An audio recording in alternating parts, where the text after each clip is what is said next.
un área,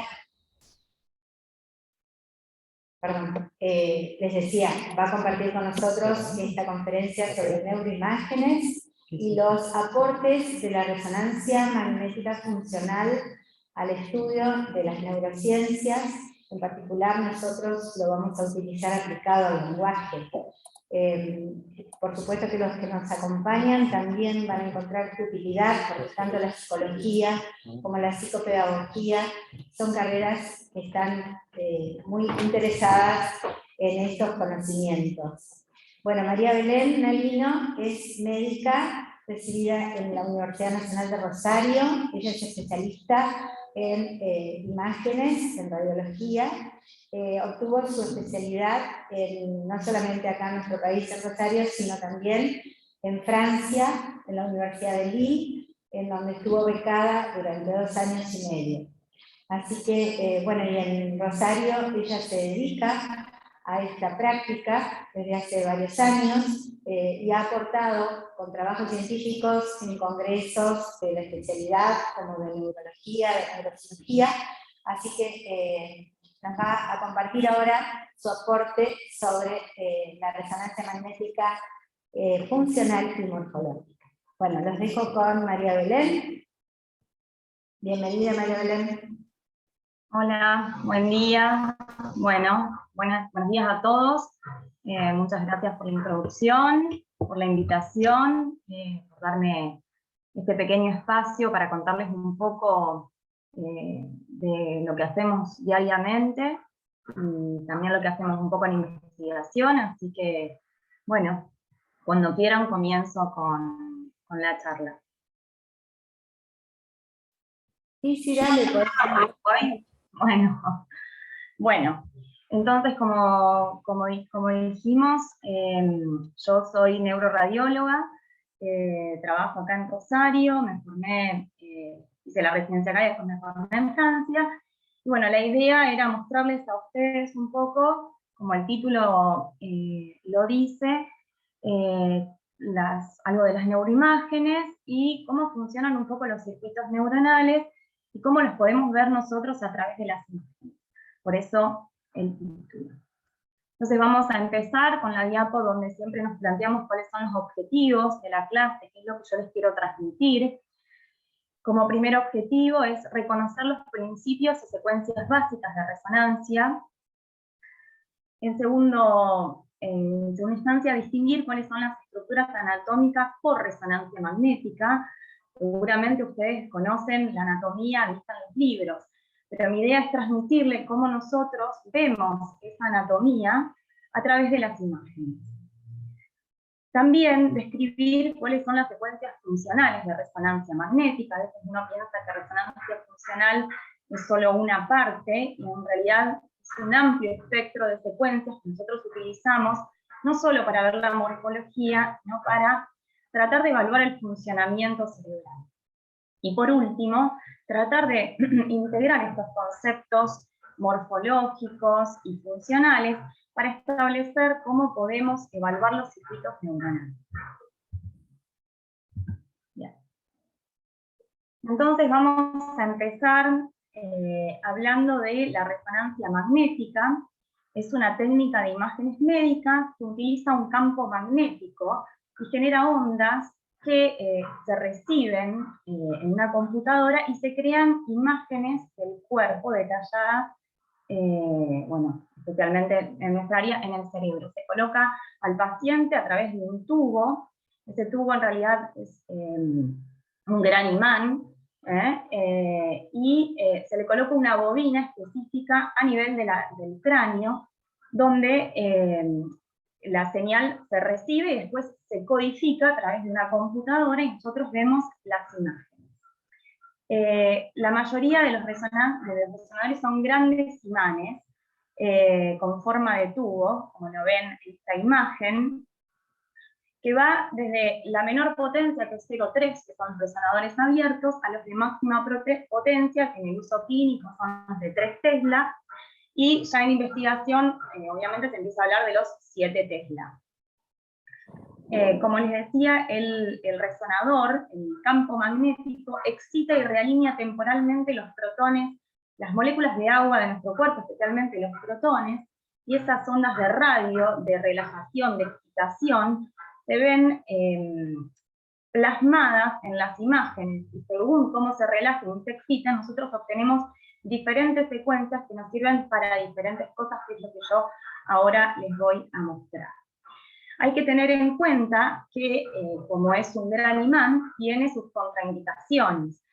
Por ejemplo, pacientes con marcapasos, pacientes con prótesis auditiva, con prótesis cardíacas metálicas, tienen contraindicación absoluta de entrar al resonador porque este campo magnético puede alterar ya sea su funcionamiento o su posición a nivel del cuerpo. Igualmente, cada vez más se están utilizando ya sea marcapasos compatibles con resonancia, e incluso prótesis auditivas también compatibles o que se pueden apagar en el momento de realizar la resonancia y luego reactivar. También hay que tener en cuenta que es un método no invasivo, que si bien esto de que los movimientos de los protones nos pueden asustar un poco, no genera ninguna reacción en nuestro cuerpo, no tiene contraindicaciones absolutas, ya sea estar embarazada, o no provoca ningún daño, digamos, como así puede ser la radiación en la tomografía. Y otro problema que encontramos frecuentemente es que mucha gente es claustrofóbica, es decir, uno entra por un tubo y esa sensación de encierro es a veces un impedimento para realizar el estudio. Pero bueno, en esos casos podemos hacerlo con sedación. Bueno, como les contaba, nosotros obtenemos diferentes secuencias les voy a contar un poco cuáles son las que más utilizamos en la clínica. Esta es la secuencia FLAIR, Fluid Attenuated Inversion Recovery. Es una secuencia muy sensible para ver patología, especialmente. Tiene una gran definición de la sustancia blanca, la sustancia gris, la corteza, y suprime la señal del líquido cefalorraquídeo, lo que hace que nosotros podamos ver más claramente las lesiones a nivel del parénquima cerebral. Esta secuencia forma parte de todos los protocolos de resonancia de cráneo. Es nuestra secuencia más importante. A continuación les muestro, esta es una secuencia ponderada en T2, que tiene un tiempo de relajación y de excitación largo, que así como el FLAIR permite una excelente definición entre la sustancia blanca y la sustancia gris, la sustancia gris central, la corteza, y que donde el líquido cefalorraquídeo se ve blanco, se ve hiperintenso. Siempre que nosotros estamos en resonancia hablamos de intensidad de señal. Son varios conceptos que me van a ir escuchando y bueno, voy contando más o menos lo que significa. También es una secuencia muy importante para nosotros, para evaluar estructuras anatómicas y también para evaluar lesiones. Y nuestra última secuencia base es la secuencia ponderada en T1, que tiene un tiempo de relajación y de excitación bajos, donde vemos una excelente definición anatómica entre la sustancia blanca y la sustancia gris, donde la sustancia blanca se ve blanca, se ve más hiperintensa, y la sustancia gris, que es nuestra secuencia de base para la definición anatómica. Es la secuencia donde nosotros vamos a buscar todos los detalles más importantes de la anatomía. Esto es un poco yo les diría las 3 secuencias básicas que utilizamos. Otra cosa que quiero destacar es que estas secuencias se pueden, al ser secuencias que se obtienen en un volumen, una secuencia 3D, sobre todo en los resonadores de alto campo, permiten lo que se llama reconstrucciones multiplanar. Ustedes ven que yo en cada una de estas secuencias tengo una incidencia axial, un corte coronal y un corte sagital. Nosotros constantemente, de cada parte del cerebro, vemos la multiplanaridad, es decir, no solo nos quedamos con una secuencia, sino que podemos localizarla precisamente con esta herramienta de la reconstrucción multiplanar. Esto es muy importante para la localización anatómica. Entonces, una vez que vimos las secuencias básicas, vamos a repasar un poco la anatomía, ¿no? Que seguramente ustedes están estudiando y conocen básicamente, no voy a ser muy detallista, pero mi idea es mostrarles cómo se ve en un preparado anatómico, cómo se ve en los libros y cómo lo trasladamos nosotros, o cómo lo vemos nosotros en imágenes, cómo lo evaluamos. Fíjense, acá tenemos un preparado anatómico y los hemisferios cerebrales que se dividen en lóbulos. En el lóbulo frontal anterior, separado por el surco central del lóbulo parietal, a nivel inferior el lóbulo temporal y a nivel más posterior el lóbulo occipital. Esto en resonancia, esta es una secuencia sagital, parasagital, se puede distinguir claramente el lóbulo frontal, el parietal, el central y occipital. Vamos a ver cómo determinamos los límites de estos lóbulos. Entonces, como estructuras más importantes tenemos el surco central o surco de Rolando, que separa el frontal del parietal. Fíjense, con la flecha roja está señalado, es decir, que todo lo que está por delante del surco central corresponde al lóbulo frontal, todo lo que está por detrás corresponde al lóbulo parietal. Después tenemos la cisura de Silvio, señalada en la flecha celeste, que es la que separa el lóbulo temporal, que queda por debajo, del lóbulo frontal y el lóbulo parietal hacia atrás. Fíjense en la secuencia sagital T1, cómo podemos distinguir el surco central, el surco de la fisura silviana señalada en azul, y de esta manera delimitamos claramente los lóbulos. Después tenemos el surco parieto-occipital, que divide el lóbulo parietal del occipital a nivel posterior, señalado en verde, y fíjense cómo la multiplanidad que dijimos de la resonancia, es decir, que vemos las secuencias por incidencia axial, el surco central marcado en rojo, la fisura silviana marcada en azul, en incidencia coronal la fisura silviana en su profundidad, es decir, que todo lo que está por encima es frontal y lo que queda por debajo es temporal. El surco central, todo lo que queda por encima es parietal y por debajo el lóbulo central. De esta manera, y de manera bastante simple, podemos diferenciar claramente los lóbulos. ¿Y por qué es importante? Después vamos a ir viendo que cada lóbulo cumple una función en nuestro cerebro, que forma parte de esos circuitos que hablamos, y de ahí la importancia de distinguirlos por imagen. Entonces, vamos a ir desglosando cada uno de los lóbulos. Primero teníamos el lóbulo frontal. El lóbulo frontal está dividido por dos surcos, el surco frontal superior y el inferior, y eso los divide en tres giros. El giro frontal superior, señalado en rojo, el giro frontal medio, señalado en verde, y el giro frontal inferior, señalado en azul. Fíjense, el preparado anatómico, y a la izquierda la representación en resonancia con una secuencia sagital T1 y una secuencia coronal T1. Y acá me voy a detener un poco en el giro frontal inferior, que representa un área elocuente muy significativa para nuestro desarrollo del lenguaje, ya que a nivel inferior, en la pars triangularis y opercularis del giro frontal inferior, se encuentra el área funcional de Broca, que es el área del lenguaje verbal. Fíjense cómo en resonancia magnética esta zona la podemos localizar con bastante precisión. Estamos por encima de la fisura de Silvio, es decir, que estamos en el lóbulo frontal. El lóbulo frontal inferior se divide en tres partes, el opercularis, la triangularis y la pars orbitalis. Estas dos últimas, la triangularis y la opercularis, localizan el área de Broca del lenguaje. La podemos ver en incidencia sagital y la podemos ver en incidencia axial. También tenemos la cara inferior del lóbulo frontal, que está dividida por el surco olfatorio.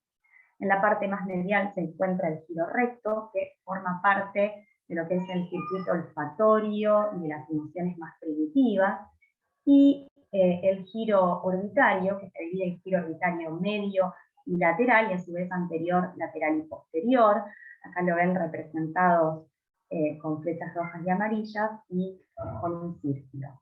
Esta zona es lo que nosotros muchas veces llamamos la región, perdón, grita mi vecino, disculpen. Lo que nosotros llamamos la región frontal basal, muchas veces relacionada con las emociones más primitivas. Luego tenemos la fisura central o surco de Rolando, que es una estructura muy importante, es lo que divide principalmente por delante se encuentra el lóbulo frontal y por detrás el lóbulo parietal. Tiene una morfología muy típica, a la cual llamamos el signo del omega invertido.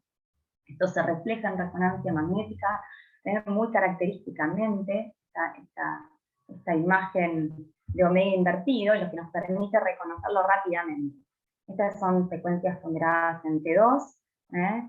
Todo lo que queda por delante llamamos el área prefrontal, que después vamos a ver, es la que se encarga de la ejecución motora voluntaria, y todo lo que está por detrás, es decir, el área parietal, constituye el área somatosensitiva. De ahí la importancia, ¿no?, de reconocer esta zona con precisión. Bien. Ahora pasamos al lóbulo parietal, que está por detrás de Rolando. Fíjense, el área postcentral, por detrás de Rolando, como les dije, se encarga del área somatosensitiva primaria, y después tenemos, por detrás de esa zona, el lóbulo se divide en parietal superior, encargada también un poco de integrar estas sensaciones que recibimos del cuerpo, y la parte inferior, que está destacada en amarillo, que a su vez se divide en dos porciones, el giro supramarginal y el giro angular, con flechas rojas y amarillas respectivamente, y que, como vamos a ver posteriormente, se encarga de la comprensión del lenguaje, lo que nosotros llamamos el área de Wernicke. Por eso también reviste mucha importancia, especialmente para ustedes. Fíjense como en resonancia magnética, gracias a la gran definición anatómica, podemos distinguir los giros y los giros obviamente. Y después tenemos el lóbulo occipital, el que está más posterior de todos los lóbulos, separados por el surco parieto-occipital de un lado y separado con el lóbulo temporal por el giro temporo-occipital, señalado en rojo. Y este lóbulo occipital posterior tiene una estructura que se llama la fisura calcarina, que reviste gran importancia, porque alrededor de la fisura calcarina se encuentra el área visual. Vamos ahora al lóbulo temporal, también es un lóbulo muy importante. El lóbulo temporal tiene una porción externa, que a través de unos giros temporal superior e inferior divide este lóbulo en el giro temporal superior, visto en rojo, el giro temporal medio, visto en verde, y el giro temporal inferior. Fíjense cómo se ve en resonancia magnética, en una secuencia coronal T1, y en la porción más profunda del lóbulo temporal encontramos el uncus temporal, que es también una estructura muy importante relacionada con el olfato y también con emociones muy primitivas.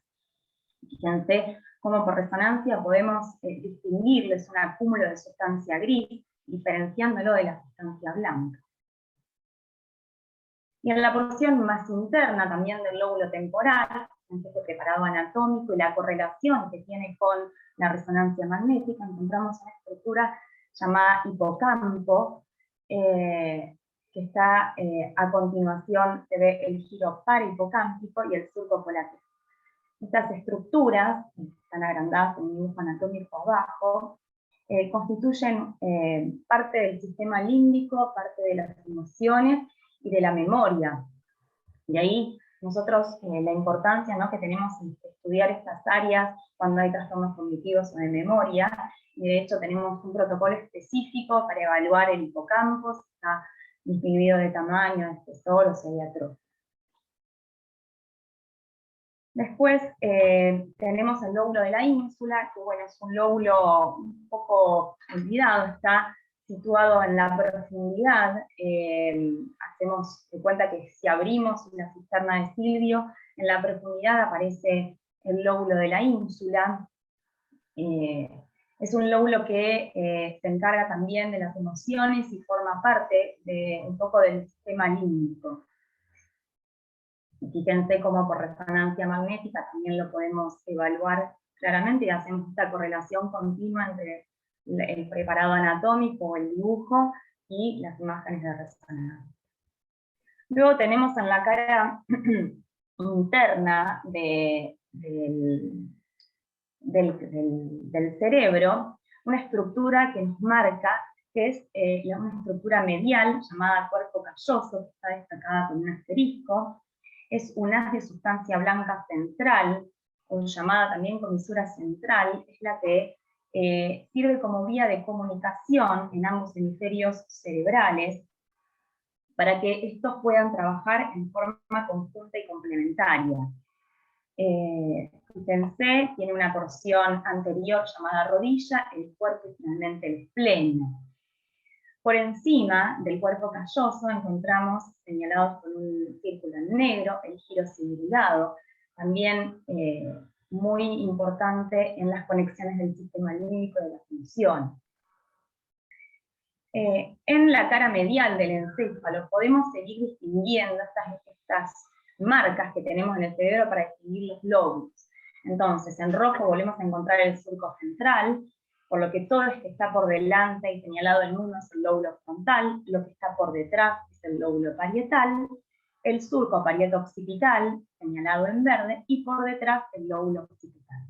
En amarillo, señalada la fisura calcarina, que recuerden, forma parte del lóbulo occipital, y es donde se encuentra el área visual.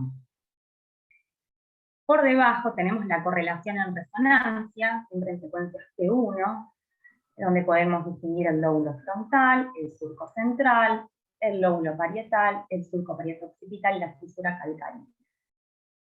El cuerpo calloso, visto bien hiperintenso, bien de sustancia blanca, y por detrás, por encima el giro singular. Algo a destacar, porque después lo voy a nombrar cuando hable de las áreas de los puentes de Brodmann, es que en la cara medial del encéfalo se encuentra lo que llamamos el lobulillo paracentral, es la parte más medial del encéfalo, en general tiene parte de frontal y de parietal. La parte por detrás de Rolando, en la parte medial se llama precunio, y la parte medial del lóbulo occipital se llama cunio, y lo que queda por dentro de la fisura calcarina lo llamamos giro lingual. Esto un poco son términos que nosotros utilizamos para localizar las lesiones, sobre todo hablar el mismo idioma, ya sea con neurólogos, neurocirujanos o clínicos en general. Simplemente, esto es un poco repetitivo, pero para que vean nuevamente una incidencia sagital, y esto de nuevo, ¿no?, el poder no solo evaluar las imágenes en un plano estático, sino que también tener la posibilidad de ver en sagital, en axial, en coronal, todas las estructuras que vamos nombrando. Y después tenemos lo que llamamos la configuración interna, salimos un poco externo todos los lóbulos. Interna es como si hiciéramos una tajada en axial del cerebro, y vemos lo que es la parte interna. La parte interna está dividida en lo que es la sustancia blanca y la sustancia gris. ¿A qué corresponde? Ustedes saben que las neuronas tienen un cuerpo y un axón. El axón es de sustancia blanca. El cuerpo en general de la neurona representa la sustancia gris. Es decir, todo lo que nosotros vemos o describimos como sustancia gris, ya sea la corteza, los núcleos grises centrales, están compuestos por los núcleos de esas neuronas. Y el axón, lo que conduce, es lo que nosotros nos representa la sustancia blanca. Entonces un poco tenemos un preparado anatómico y al lado una secuencia ponderada en T1 y otra en T2, donde podemos ver los núcleos grises centrales, como el núcleo caudado, el globo pálido, el putamen, el tálamo, y en la parte medial la cápsula interna, la que lleva la información, trae la información, por delante el brazo anterior lleva todas las radiaciones talámicas, sensitivas, y la parte posterior lleva lleva al cuerpo, al resto del cuerpo, las sensaciones motoras.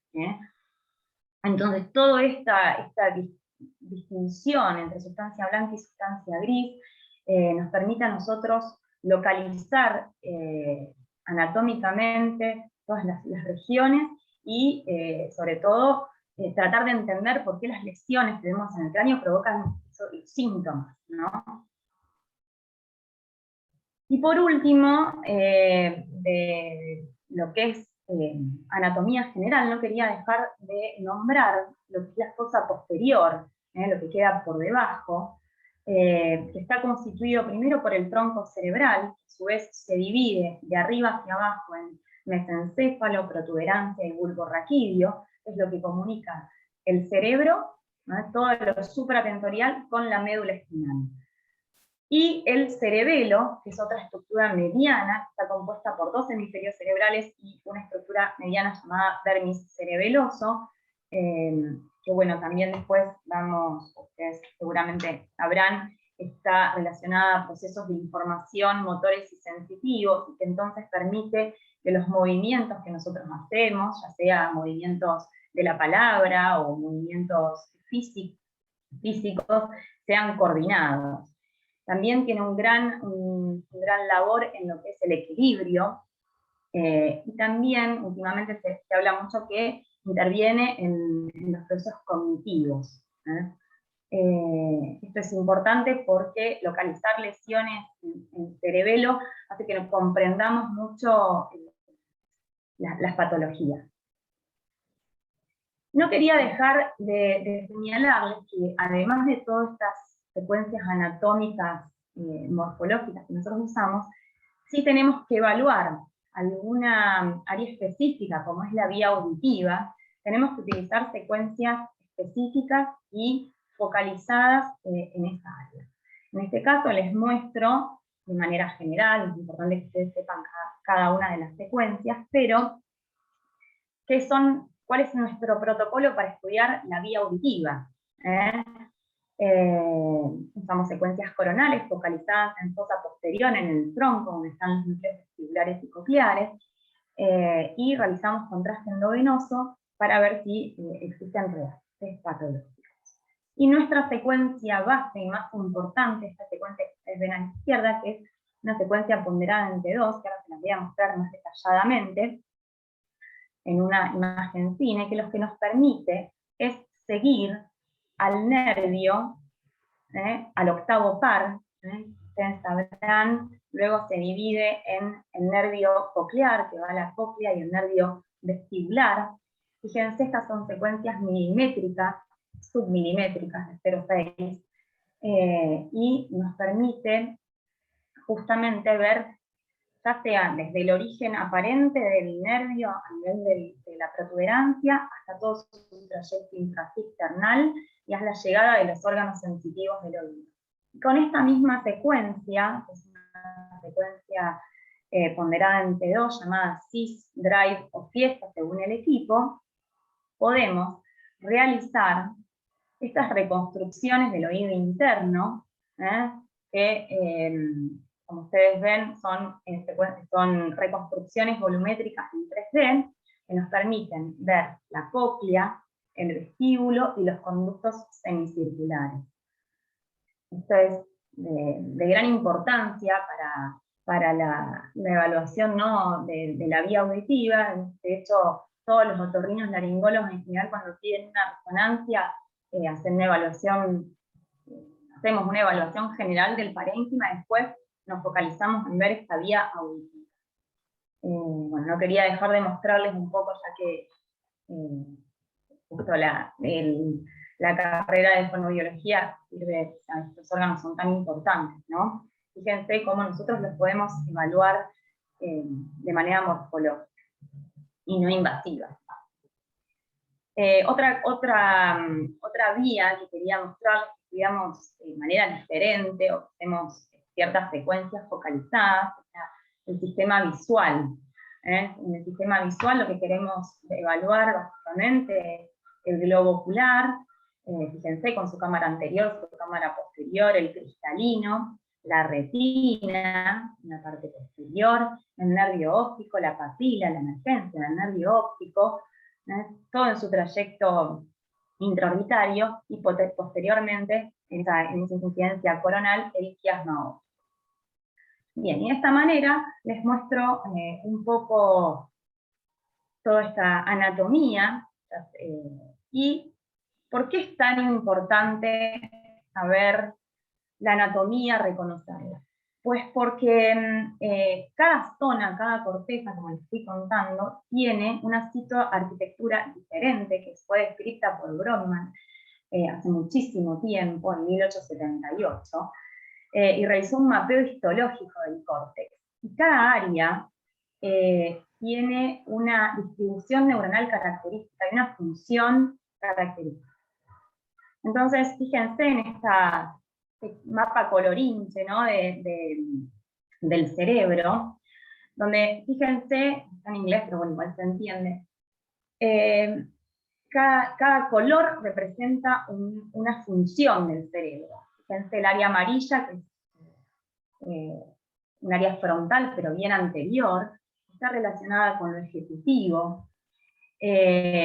Lo que se ven en rosa, que es el lóbulo frontal, prefrontal, por delante de Rolando, está relacionada con lo motor, ya sea en la cara externa o en la cara interna. La memoria está pintada en verde, corresponde fundamentalmente al lóbulo temporal medio, inferior e interno, todas las estructuras del hipocampo que yo les estoy mostrando. El área emocional corresponde al área frontal-orbitaria, frontal basal, al del temporal, que está mostrada en naranja. El área somatosensorial es más que nada parietal, está por detrás de Rolando, lo van a ver en lila. El área atencional, un poco parietal y occipital, también mezclado con lo visual, está en verde agua y en celestito. Y el área del sonido, que está sobre todo en el giro temporal superior, también viste en un colorcito azul. Vamos entonces a resumir un poco y a sintetizar. Tenemos entonces a nivel del lóbulo frontal, que está por delante de Rolando, el área motora primaria, que es el área número 4. Está buenísimo. ¿Todo bien? Está buenísimo. Me re gusta. Bueno, sigo. Entonces, el área motora primaria, que es la que controla la motricidad voluntaria del lado contralateral del cuerpo. Es decir, el área frontal derecha controla todas las actividades del cuerpo izquierdo, motoras voluntarias. El área motora suplementaria es el número 6, y se encarga de la planificación o programación motora y coordinación. El área prefrontal, 9, 10, 11 y 12, está relacionada con los procesos mentales superiores, tales como el juicio, la voluntad o el razonamiento. Vamos a destacar a nivel frontal inferior, como les dije, el área de Broca, que es la que controla el lenguaje expresivo, de vital importancia en la actividad del lenguaje.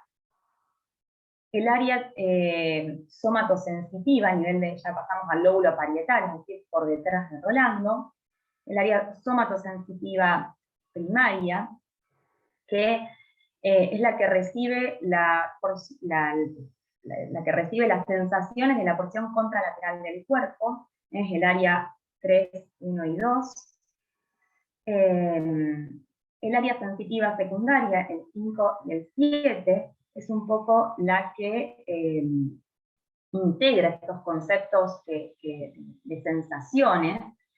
En el área 39 y 40 está la famosa área de Wernicke, que es la que se encarga de la comprensión del lenguaje y la producción del discurso significativo. Muy importante a la hora de evaluar el lenguaje.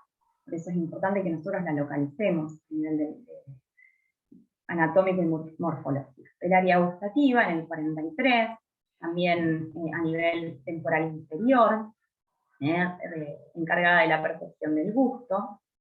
A nivel del lóbulo occipital, como les estoy contando, tenemos el área visual primaria, que es la que se encarga obviamente de recibir toda la imagen que se transmite a través de la retina, y un poco para la comprensión, para lo cual sirve también el área visual secundaria de el 18 y 17. El lóbulo temporal tiene en 41 y 42 el área auditiva primaria, que es el área del procesamiento de la información auditiva, se llama también área de Hirsch, y el área visual secundaria en 18 y 19, el área psicoauditiva, es decir, también de la comprensión, en el área 22. Está también, junto con el área de Wernicke, se encarga, ¿no?, de la comprensión del lenguaje oral. Por eso es de vital importancia para todo lo que es el circuito del lenguaje. En el lóbulo temporal también encontramos el área de la memoria, llamamos el área de la memoria porque son muchas zonas, sobre todo a nivel temporal interno, estructura del hipocampo, parahipocampo, giro temporal inferior, son las áreas 28, 20, 21, 37, son un poco más difuso. Después tenemos el área límbica, que ahí vemos en 23, 24, 28, 29, 30, que están vistas en naranja, en amarillo, que tiene gran importancia para todo lo que son los instintos y emociones. Y por último, la corteza olfatoria, que está en color rojo, es el área 34 y 28, es el uncus del hipocampo que ya les mostré, y la corteza entorrinal, y también está relacionada con el comportamiento y respuesta al reconocimiento de olor. Bueno, entonces esto es todo un resumen de la anatomía y por qué es importante reconocer todas estas áreas anatómicas, porque cada área tiene una función específica que nosotros tenemos que evaluar. Vamos a ver ahora nosotros un poco cuáles son las técnicas avanzadas de resonancia magnética. Vimos ya lo anatómico y morfológico, vamos a ver cuáles son las secuencias que nosotros utilizamos para ver más allá de la anatomía. Tenemos la difusión, la perfusión cerebral, la espectroscopía cerebral, y por último, el BOL, que es lo que por ahí todos más relacionan con la secuencia funcional, que se llama Blood Oxygen Level Dependent, que es lo que vamos a detallar. Entonces vamos a empezar con la difusión. La difusión puede ser isotrópica, que nos sirve muchas veces para la clínica. Se trata de ver cómo las moléculas de los tejidos se comportan ante la difusión del agua. Solo en una dirección se llama isotrópica, y es la que nos sirve para detectar lesiones sistémicas recientes, abscesos, bueno, tiene varias utilidades clínicas que no vienen acá. Y después sí, lo que es importante es la difusión anisotrópica, que tiene mucho más direcciones, dura bastante más tiempo, y lo que nos permite es tener una idea de cómo se direccionan las fibras de sustancia blanca.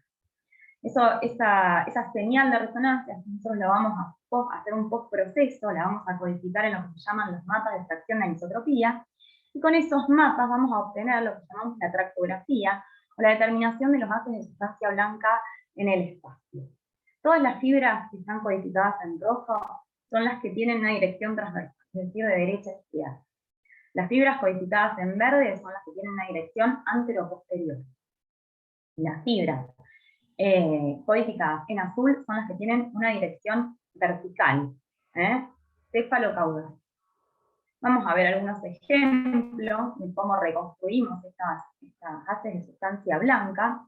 Entonces fíjense, por ejemplo, en la posición de arriba, en rojo, esta fibra que yo les había mostrado, el cuerpo calloso, que es la comisura central, es la que comunica los dos hemisferios, que claramente va de derecha a izquierda, entonces se codifica en rojo, nosotros la reconstruimos, y por debajo ponemos un sustrato anatómico para ubicarnos, vemos cómo están esas fibras, en caso de que haya una lesión, podemos ver que esas fibras están destruidas, si están infiltradas. Después tenemos, por ejemplo, las fibras de proyección, que obviamente como van de arriba hacia abajo, de abajo hacia arriba, tienen una dirección cefalocaudal, vertical, y se codifican en azul. Son, por ejemplo, fibras como el haz piramidal. El haz piramidal es lo que conecta la corteza motora con las motoneuronas a nivel de la médula. Es la que transmite ese impulso nervioso motor desde la orden que la da la corteza hasta la médula. Es muy importante, además de ser el haz principal y más grande y más fácil de reconstruir, es decir, que muchas veces nos piden para ver si la lesión que vemos en resonancia lo infiltra, lo comprime, hacia dónde lo desplaza. Muchas veces el neurocirujano tiene que ir a resecar un tumor y lo primero que nos pregunta es ¿dónde está el haz piramidal? ¿Lo voy a tocar? ¿Lo voy a lesionar? Pues bien, nosotros con esta reconstrucción morfológica del haz, debajo de un sustrato anatómico, podemos claramente localizar este haz piramidal. Otros fascículos un poco más pequeños son el fascículo longitudinal inferior, que comunica el frontal con el temporal y el occipital, que tiene una dirección antero-posterior, por eso se ve en verde. La fronto-occipital, que conecta el lóbulo frontal con el lóbulo occipital. Estas son dos reconstrucciones de pacientes reales, una paciente a la izquierda que tiene una malformación arteriovenosa. Y el fascículo arcuato, que es una muy importante también para el lenguaje, ya que es el que conecta la región frontal inferior con la temporal superior y parietal inferior. Es decir, la frontal inferior teníamos a Broca, en temporal superior teníamos el área auditiva y en parietal inferior el área de Wernicke. Fíjense que este haz es un haz de sustancia blanca que comunica estas tres áreas elocuentes. Por lo tanto, ahí ya va viendo un circuito, ¿no?, del lenguaje. Un poco nos vamos adelantando los bueno, esto es muy interesante y en la práctica clínica nosotros los vemos muy frecuentemente cuando nos piden. Lo reconstruimos a través de esa adquisición, estos mapas, y con un sistema de postproceso en una computadora con un software especial. Una palabra de perfusión, como para que sepan que nosotros también podemos evaluar y que se considera también una técnica avanzada de resonancia. Cuando inyectamos gadolinio al paciente o sustancia de contraste, podemos ver también a través de una cartografía y un postproceso cómo es la perfusión del cerebro, cómo está el volumen sanguíneo, el flujo, el tiempo de tránsito medio. Esto nos sirve mucho en la práctica clínica para los trastornos, obviamente, circulatorios, ACV y demás, pero también para los tumores. Una técnica muy utilizada, incluso van a ver para reservas cerebrales, que hay un área que está más hipoperfundida que el otro. Entonces también lo puse como para que ustedes sepan que es una herramienta más con la que nosotros contamos para evaluar la funcionalidad del cerebro. La espectroscopía es una técnica donde también se coloca un ROI, un área de estudio a nivel del cerebro, y se evalúan los metabolitos cerebrales. A continuación les voy a mostrar los metabolitos cerebrales principales, que es el N-acetilespartato, que es un marcador neuronal, que nos habla de la cantidad de neuronas que esa zona del cerebro tiene.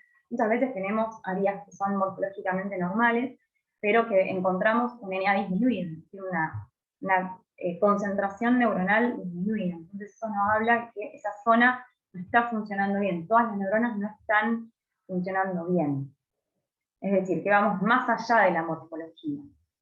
Tenemos el marcador de colina, les señalo los más importantes, que es un marcador de turnover celular, y que muchas veces nos indica cuando hay un tumor, que el tumor tiene alto recambio celular y que es maligno. Y otro marcador interesante es el marcador biliar, que muchas veces se ve aumentado en las gliosis, en las patologías degenerativas, que nos sirve mucho en la enfermedad de Alzheimer. En la parte más anterior tenemos lípidos y lactatos que revelan signos de necrosis celular, normalmente no deberían estar, pero si nosotros revisamos, los encontramos, quiere decir que en esa zona del cerebro hay una alteración funcional. Y por último llegamos a lo que es lo más top de la resonancia funcional, que es el BOLD, o son las siglas de la técnica, que es Blood Oxygen Level Dependent. Es una técnica no invasiva que permite evaluar la activación cerebral. ¿Y en qué principio se basa? En el contraste que producen los cambios de oxigenación de la hemoglobina en la sangre en la corteza cerebral. Justamente la desoxiemoglobina es como un agente de contraste endógeno, y los cambios en su concentración reflejan cambios de señal en la resonancia magnética. ¿Cómo funcionaría esto de manera más simple? Nosotros hacemos que el paciente haga una actividad adentro del resonador, aumentamos la actividad de las neuronas. Eso hace que esas neuronas consuman más oxígeno, que necesitan más flujo sanguíneo, por lo tanto más oxiemoglobina y menos desoxiemoglobina.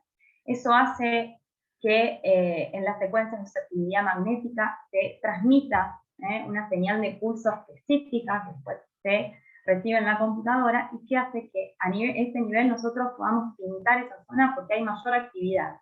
Entonces ese es el principio. Fíjense, bueno, ahora les voy a mostrar, bueno, en el resonador, esa área pequeña en naranjita que después vamos a ir viendo, es esa zona que está trabajando porque está recibiendo más oxígeno, y que nosotros lo vamos a pintar específicamente y lo vamos a poder localizar. Para hacer esto necesitamos muchísimos equipos, que además tienen que ser compatibles con un campo magnético, no es para nada fácil, no es para nada económico. Consta de pantallas que transmiten órdenes y señales, y las reciben. Al paciente se lo pone en el resonador, ¿no?, con la bobina de cráneo, y se le indica hacer una actividad.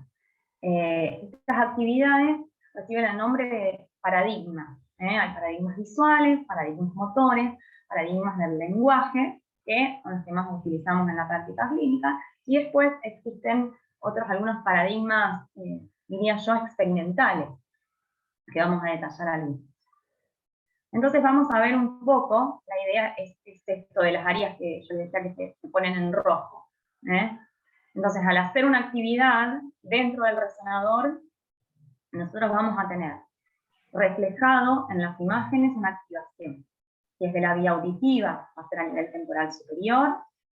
Si es del lenguaje, a nivel de Broca, y vamos a lateralizar el lenguaje.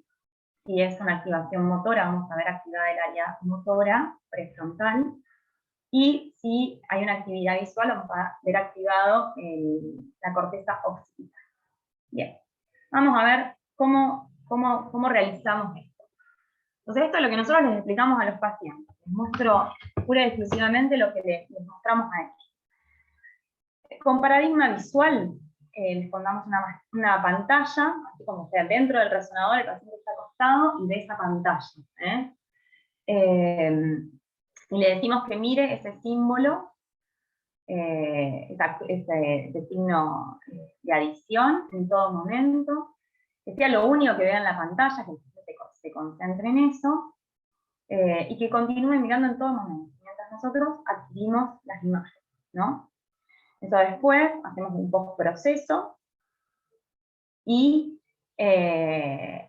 vemos la activación neuronal, las zonas que están recibiendo más oxígeno las vamos a ver pintadas en amarillo, en amarillo rojo, y van a traducir lo que es la activación de la corteza visual. El VOL con paradigma motor, tenemos 2 o 3 paradigmas motores. Los más importantes son el de los dedos, el movimiento de la mano. Cuando le decimos al paciente, cuando vea una cruz sobre la mano, no haga nada. Ahora, cuando vea la mano, haga el chasquido con los dedos. Nosotros lo que hacemos generalmente es la contraposición de dedos con el pulgar. Mantenga los ojos abiertos en todo momento y que trate de mantener el resto del cuerpo. Si nosotros le hacemos mover la mano derecha, lo que vamos a obtener es una activación del área frontal izquierda. Por delante de Rolando, ¿se acuerdan? El área motora primaria, el área 4 de Brodmann, se va a activar. Fíjense, esta es una incidencia axial, este es el omega invertido de Rolando, no sé si se ven las flechitas que yo tenía. Entonces, por delante vamos a ver esa activación frontal. Y el movimiento del pie, lo mismo, básico, cuando vea la cruz descanse, y cuando vea que no hay cruz, tiene que mover, flexionar y extender el pie. Y tratar de mantener el resto del cuerpo. La representación del pie a nivel de la corteza se localiza a nivel, lo que yo les contaba, el lobulillo paracentral. Es a nivel frontoparietal paramediano, y obviamente si movemos el pie izquierdo se va a activar el lobulillo paracentral del lado derecho. Con esto, en esta imagen medial que tiene, les quería contar lo del homúnculo cerebral, que probablemente ustedes conocen, que es la representación pictórica de las divisiones anatómicas de la corteza motora y somatosensitiva en el cerebro. Es decir, es la representación visual del cuerpo dentro del cerebro. ¿Y por qué es importante esto? Fíjense cómo es un cuerpo totalmente deformado. A nivel motor, fíjense, la mano es la estructura que tiene la mano de nuestras extremidades, es lo más pequeño. Fíjense cómo está representado en el cerebro una gran área a nivel frontal precentral, y es porque los movimientos de la mano son muy finos. Entonces, en el cerebro la mano ocupa mucho más lugar, por ejemplo, que la pierna, que la ven ahí en el lobulillo paracentral. Lo mismo en la parte somatosensorial, está a nivel parietal, posterior, por detrás de Rolando. Por ejemplo, la boca, los labios, es como la zona más grande a nivel de la corteza, lo que más lugar ocupa, porque es la zona donde más sensibilidad tenemos. Entonces, esto es muy importante, tanto en la topografía como en la distribución, ¿no? de esa representación de nuestro cuerpo en la corteza celular. Y eso nosotros lo tenemos en cuenta cuando vemos la activación motora y sensitiva. En general la sensitiva no la evaluamos tanto, ya es más que nada la motora. Ya dentro de la motora podemos ver algunas zonas de activación. Y fíjense que también tenemos las activaciones bilaterales, frontales, que es lo que sería el área motora suplementaria, encargada de la coordinación de los movimientos. Bueno, y acá viene por ahí la parte que a ustedes les interesa, que es la secuencia VOL con paradigma para lenguaje. Nosotros usamos 3 tareas fundamentales para evaluar el lenguaje en la práctica clínica.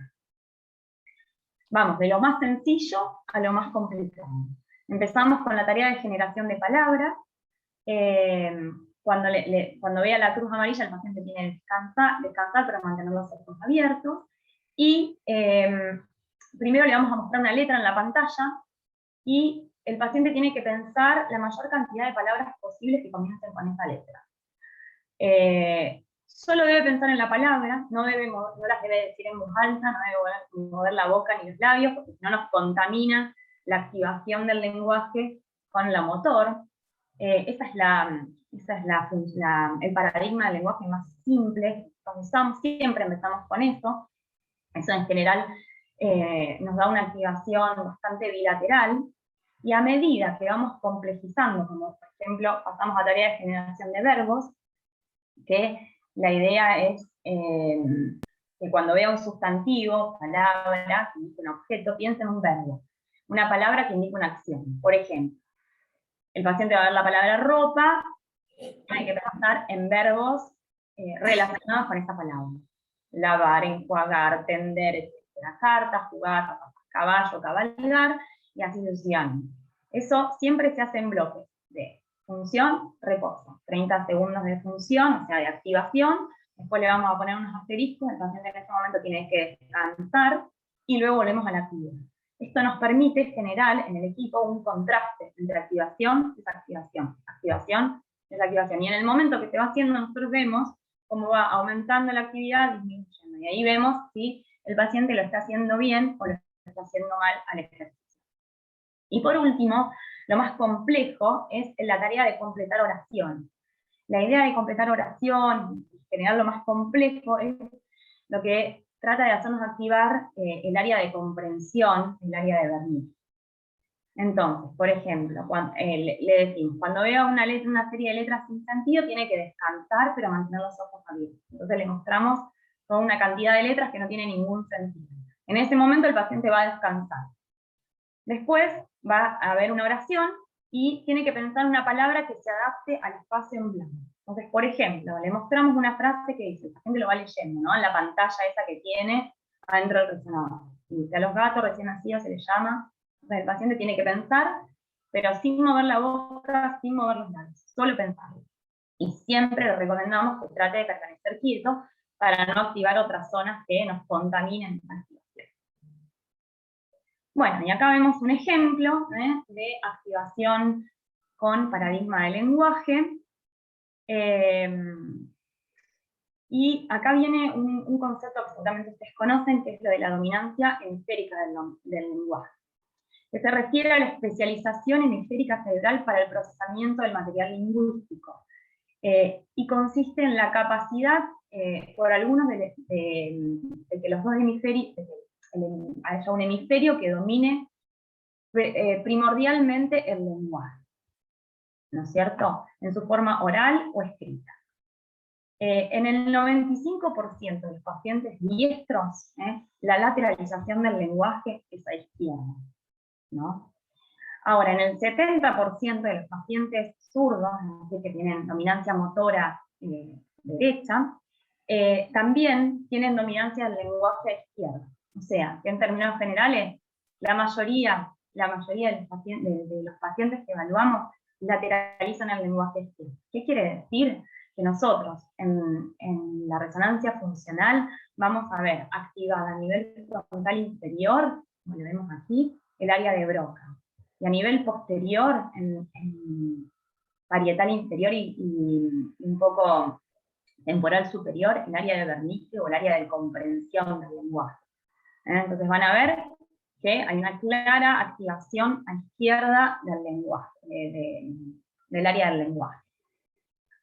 Este sí es algo que nosotros hacemos en la práctica clínica muy importante, porque obviamente al hacer alguna resección quirúrgica es muy importante tratar de resecar lo máximo posible sin generar más daño. Entonces, encontrar estas áreas elocuentes que van a permitir que el paciente después de la cirugía siga comprendiendo y expresando su lenguaje, es fundamental que nosotros le digamos al neurocirujano dónde está el área del lenguaje. Bien. Fíjense, acá les muestro un ejemplo, ¿no?, de lo que llamamos lateralización del lenguaje. Esta era una paciente, una chica joven, se llegan a dar cuenta con una extensa lesión frontal izquierda, la ven en el FLAIR, con una imagen brillante y intensa. Y entonces dijimos, uy, bueno, no, pobre chica, le van a hacer la resección, la van a dejar afásica, no va a poder hablar. Resulta que la paciente cuando le cuenta dice que es zurda, entonces decimos, bueno, pues ahí tenemos una chance. Bueno, efectivamente, cuando realizamos la resonancia funcional con paradigma para lenguaje, nos encontramos que la activación principal estaba a nivel frontal inferior y del lado derecho. Es decir, que esta paciente tenía dominancia hemisférica derecha. Lo que no sabemos es si la había tenido siempre o por plasticidad neuronal trasladó ya que tenía el tumor del lado izquierdo, trasladó su área de lenguaje, con esta plasticidad, a la región frontal derecha. De todas maneras, lo importante a destacar de esto es que le pudimos decir al cirujano, bueno, hagan la resección completa del tumor, sáquenle lo más posible total. Ella va a preservar su función lingüística, porque la tiene del lado derecho, nada que ver con el área donde van a trabajar ustedes, y bueno, estas son las satisfacciones que uno tiene de cuando hace un estudio y qué información le puede brindar a sus colegas. Unas palabras nada más del resting state, que por ahí si leen un poco lo van a encontrar, ahora está súper en boga. Es justamente poner al paciente en el resonador y que no piense en nada, así que no haga ninguna actividad específica. ¿Por qué se realiza? Bueno, porque se ha visto que sirve mucho para lo que es el análisis de la conectividad funcional o conectividad funcional, que es una dependencia temporal de diferentes regiones anatómicas que están separadas entre sí y que en principio no tienen una unión, como yo les mostraba, una unión de sustancia blanda. Yo les mostraba el fascículo arcuato, conecta el Broca con Wernicke. Bueno, no, acá se ven activaciones difusas de áreas cerebrales que no tienen un haz específico, no está muy conocida. Entonces, abre, ¿no?, toda una puerta a los nuevos circuitos, a la actividad neuronal un poco desconocida, y que vamos, obviamente, seguramente en el futuro a seguir dilucidando y aprendiendo. Y porque también este concepto de que por más de que a uno se le pide que no piense en nada, que haga reposo mental, siempre hay alguna actividad mental de base, como imaginar o evocar alguna situación especial. Por eso es de gran importancia, gran especial interés en psiquiatría, y les cuento que se empezó a usar en pacientes que estaban en coma, o pacientes apáticos, con lesiones cerebrales difusas, estaban en estado vegetativo, y que se intentó hacer resonancia funcional, y que de hecho se vio que hay muchos circuitos que siguen activos, que hay áreas que siguen activándose, y bueno, un poco abre, ¿no?, a este camino de la plasticidad neuronal y de qué podamos hacer en el futuro, etc. Me parece muy interesante, pero bueno, esto es lo que está en fase todavía de investigación, y que nosotros en la práctica clínica, la verdad que todavía no lo usamos mucho, sí en investigación, y este postproceso no es tan simple como el que hacemos diariamente nosotros, sino que por ahí necesita de físicos y de técnicos en computación, para que un poco nos digan en qué momento se activan, en qué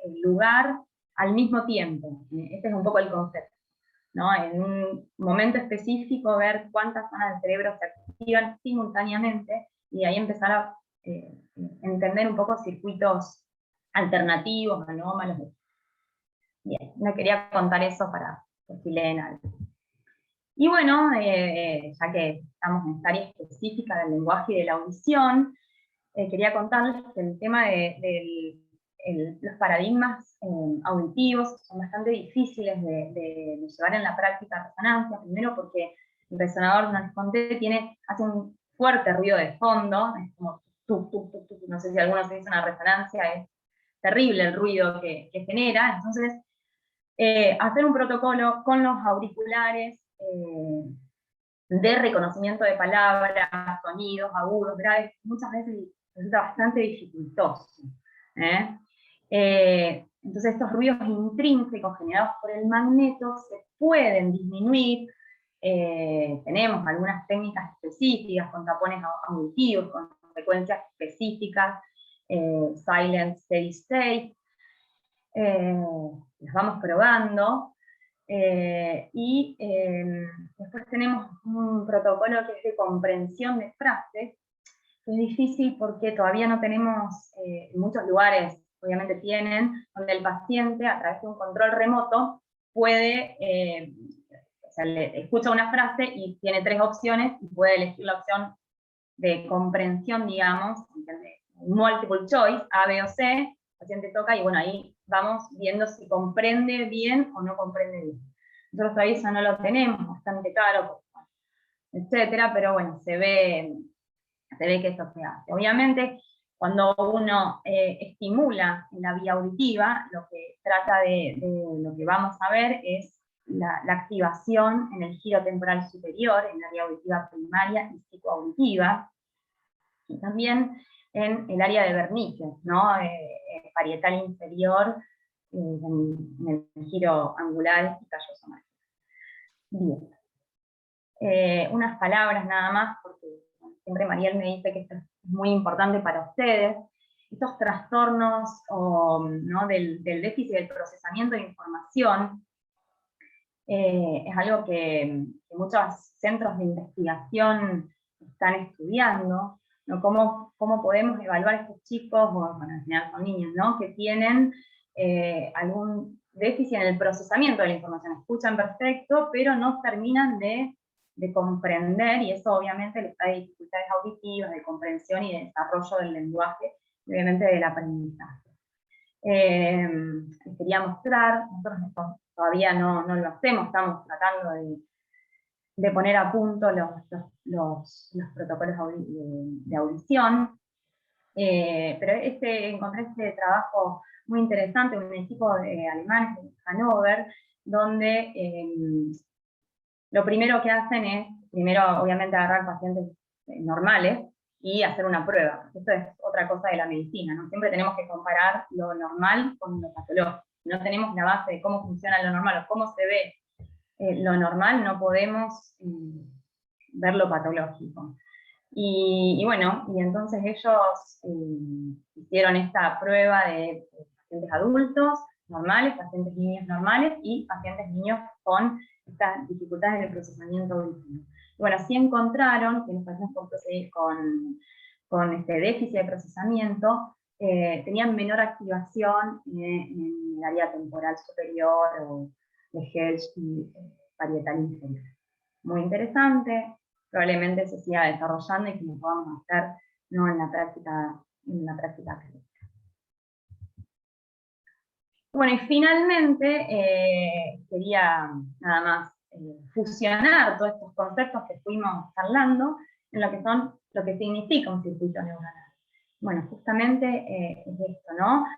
Recibir un estímulo, ver cómo se activa la corteza, cómo la corteza al activarse envía una orden a través de las fascículas de sustancia blanca, que puede ser de proyección, de asociación y demás, y provoca un efecto en el cuerpo, movimiento, lenguaje. Fíjense, este es el circuito motor básico que vimos, una secuencia axial de resonancia, con un área que es el área prefrontal, que se está activando, es decir, que está recibiendo mayor oxígeno, estas neuronas, va a transmitir a través de la piramidal o la descendente motor, y va a generar un movimiento voluntario en la parte contralateral del cuerpo. Entonces ahí nosotros en resonancia evaluamos desde lo anatómico hasta la activación, y después la vía de transmisión, y bueno, finalmente el efecto. Fíjense cómo vamos avanzando, ¿no?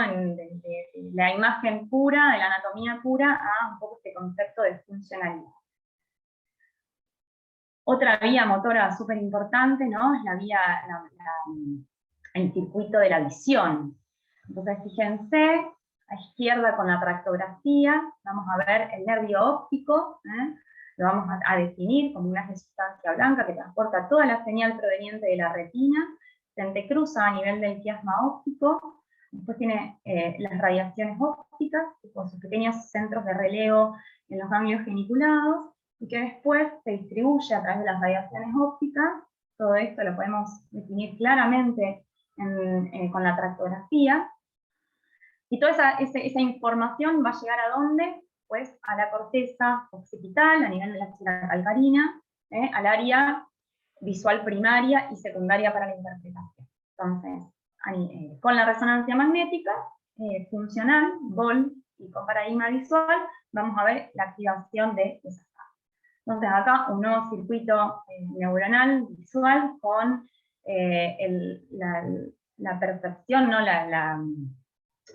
La vista, toda la transmisión a través de la sustancia blanca, y finalmente la activación a nivel del área de la corteza.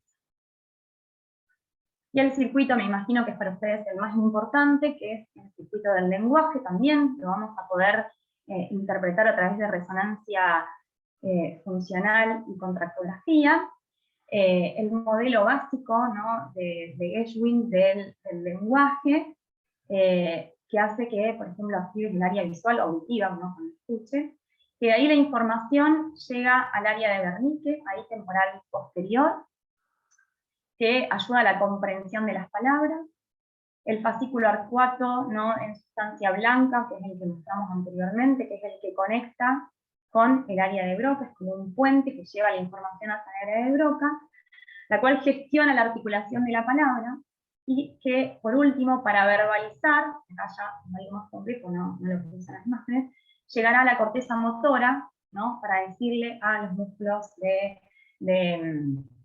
la articulación que muevan la lengua y los músculos para generar la palabra. Bueno, esto me parece interesante cómo, además de localizar, podemos integrar todos estos conceptos de anatomía funcional y de transmisión a través de los gases de sustancia blanca en lo que llamamos los circuitos neuronales. Y entonces, como conclusión, quería dejarles que existe una excelente correlación entre la anatomía cerebral que ustedes van a ver en los libros y la resonancia magnética, ya que en general usamos secuencias 3D de alta resolución, sobre todo multiplanar. O sea, nosotros vemos el cerebro en todos los planos, axial, coronal y sagital.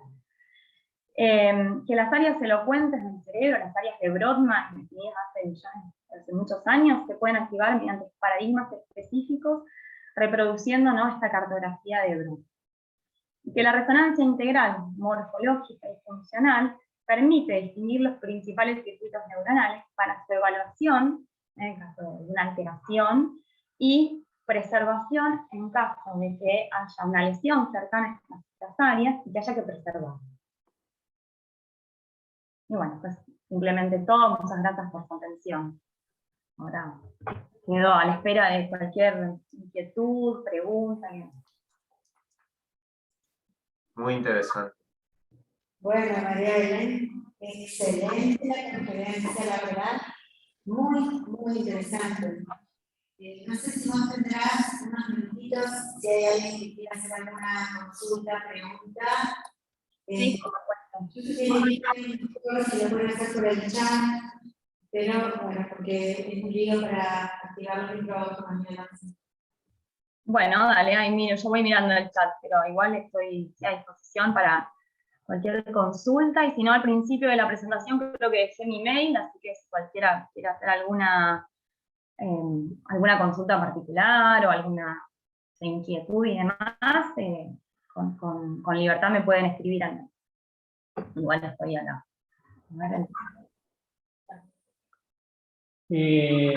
¿Cómo estás, María Belén? Te hablo Jonathan Nicolet, que es uno de los docentes de fonoaudiología. Estoy dando clases en física y en neurología. Okay. ¿Sí? Perfecto. Un gusto. Quería hacer una consulta que me surgió. Soy bioingeniero, antes que nada, para aclararte. Entonces, conozco algo del tema, pero me llamó la atención la cartografía, que no la conocía.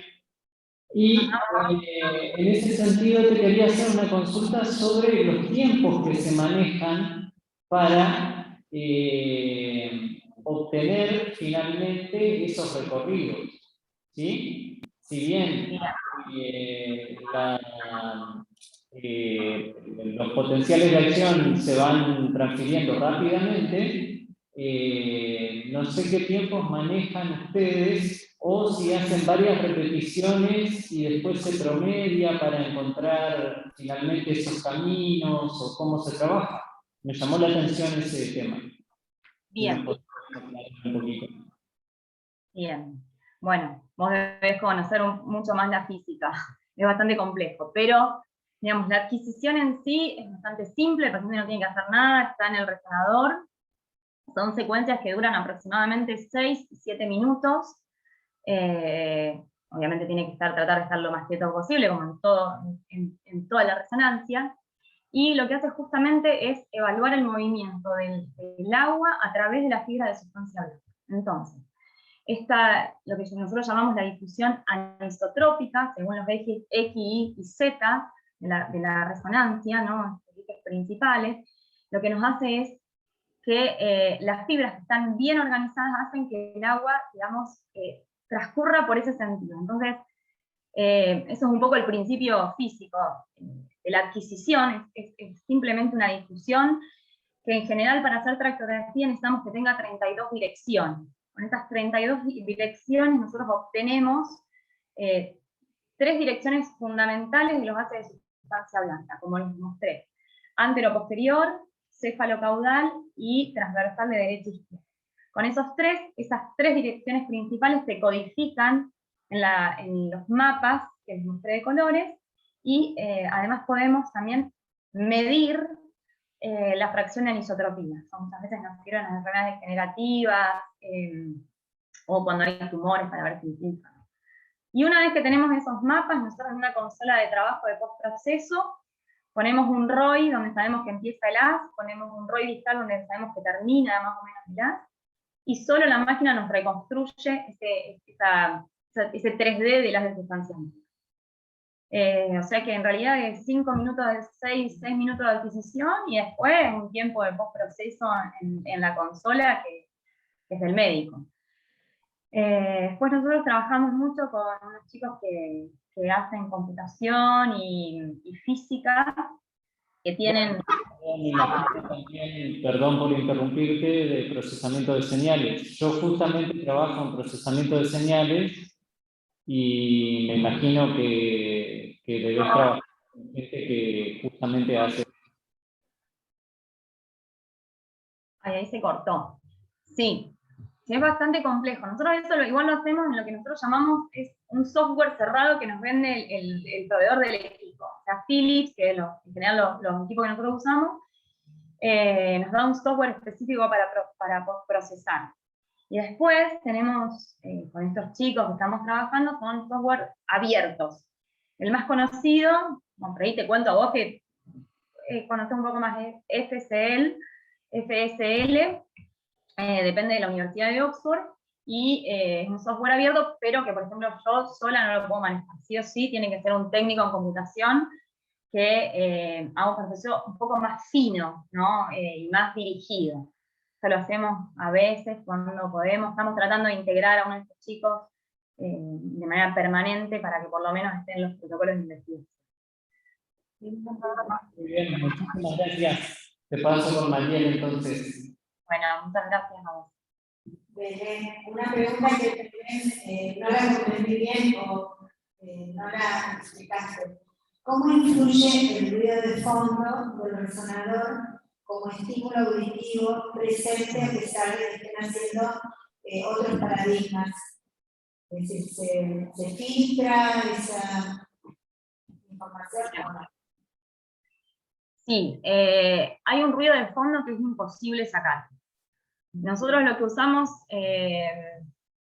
son secuencias que se llaman interleaved steady state, que lo que hacen es que sea un poco menos el ruido de fondo.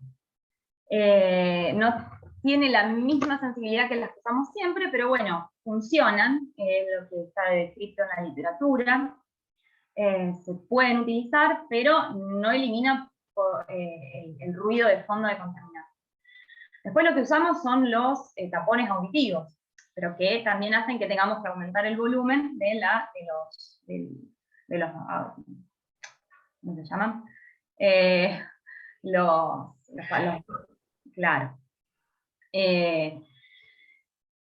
Igualmente lo que me decía la fonobióloga, que muchas veces cuando es para comprensión de palabras, a veces se usa también tener ruido de fondo. Esto no ayuda a ver cuánta atención y cuánta comprensión a pesar del ruido de fondo, o sea que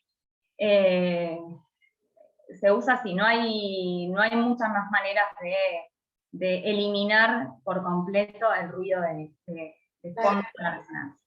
También hay mecanismo de adaptación empativa que cuando el ruido es reiterado y prolongado, puede ser que genere una cierta adaptación, el paciente se acostumbra a tenerlo como ruido de fondo y no impide la captación del estímulo.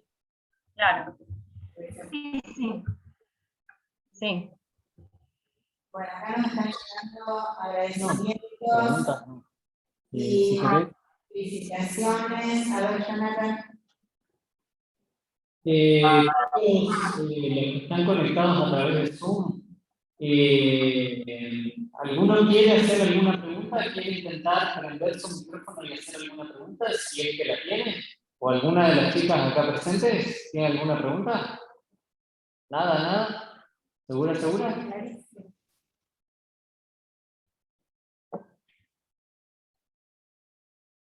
¿Gente de Zoom? ¿Nadie? ¿Nada? ¿Más que algún agradecimiento? ¿Algún agradecimiento? Háganselo a través del micrófono, así los escuchamos algunos.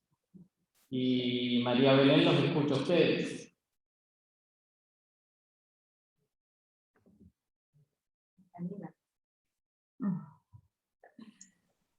Vamos, chicos, sí. No, la verdad que todo muy lindo y pudo ser comprendido, digamos, y por ahí podemos tener otra visión que por ahí no tenemos desde la neurología en sí. Y muchas gracias. Gracias a ustedes por la invitación. Escucharme. Bueno, Belén, seguramente te vamos a volver a molestar porque es muy interesante lo que nos mostraste. Está totalmente relacionado con lo que nosotros enfocamos y con lo que profundizamos, tanto en las áreas de anatomofisiología, como de neurología, como de lenguaje y comunicación, así que tiene todo que ver. Y es una formal comprensión y explicación acerca de que todo está relacionado con las estructuras neuronales y las estructuras corticales en funcionamiento. Así que fue una claridad absoluta. Yo te agradezco muchísimo tu tiempo.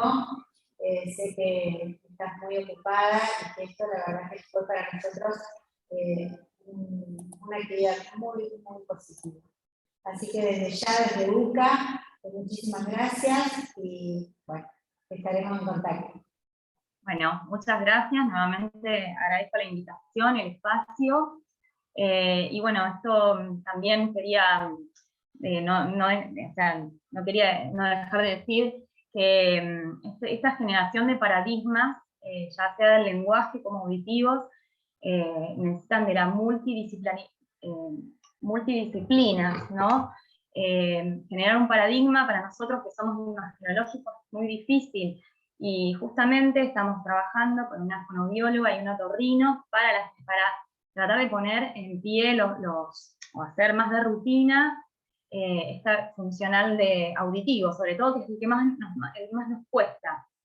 Entonces, este concepto de trabajo en equipo, donde cada uno pone de su parte los conocimientos de su área, y que al fusionarlos son los que generan estos resultados más integrales y obviamente más enriquecedores para todos. Así que también de mi parte los espero con inquietudes, con opciones para los protocolos auditivos, qué se les ocurre, que podemos probar. Abierta a todo eso, por eso también tienen mi mail, me interesa mucho conocer qué es lo que ustedes necesitan, qué es lo que ustedes hacen en su práctica y cómo lo podemos nosotros llevar a hacer algo funcional. Así que también esto para mí es una experiencia que me enriquece y que nos puede hacer formar parte de cosas lindas e interesantes. Así que también espero. De la facultad también a disposición. Acá hay un área de investigación que justamente nos convoca permanentemente a proponer preguntas de investigación a través de grupos de estudio o proyectos de investigación que se gestionarían a partir de UCA. Así que la facultad también a disposición. Muchas gracias. Bueno, muchas gracias a todos. Que tengan una buena mañana y un buen día. Gracias. Muchas gracias. Igualmente. Patricia habla.